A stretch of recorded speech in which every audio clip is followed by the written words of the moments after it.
நாட்கள் பொல்லாதவைகள் ஆனதால்.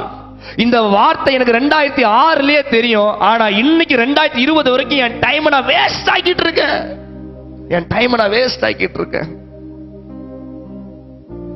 2006லயே தெரியும் நாட்கள் பொல்லாதவைகள் ஆனதால்.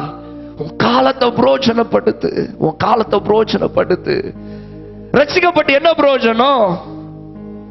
பைபிளை கிறுக்கி என்ன பிரயோஜனம்? பைபிள் இத்தனை முறை வாசிச்சு என்ன பிரயோஜனம்? நான் படிச்சேன்றதுக்கு மாற்றம் வேணுமா இல்லையா? சொல்லுங்க பாப்போம். பாஸ்டர், நான் பைபிளை படிச்சிருக்கிறேன், நான் ரட்சிக்கப்பட்டு இருக்கிறேன், நான் ஆண்டவரை தேடி வந்திருக்கிறேன், மாற்றம் என்ன? ஆண்டவர் வேதம் சொல்லுது, உன் நாட்களை பிரயோஜனப்படுத்திக்கோ. 2020 வந்துருச்சு. நீங்க டேட் என்ன டேட்டு? 19 டேட் ஆகி போச்சு. 2020 வந்தாச்சு, ஜனவரி மாசம் முடிய போகுது.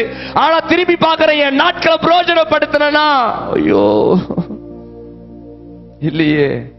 ஆண்டவர் சொல்றாரு, உன் நாட்கள் பொல்லாதவைகள் ஆனதா, உன் காலத்தை பிரயோஜனப்படுத்து.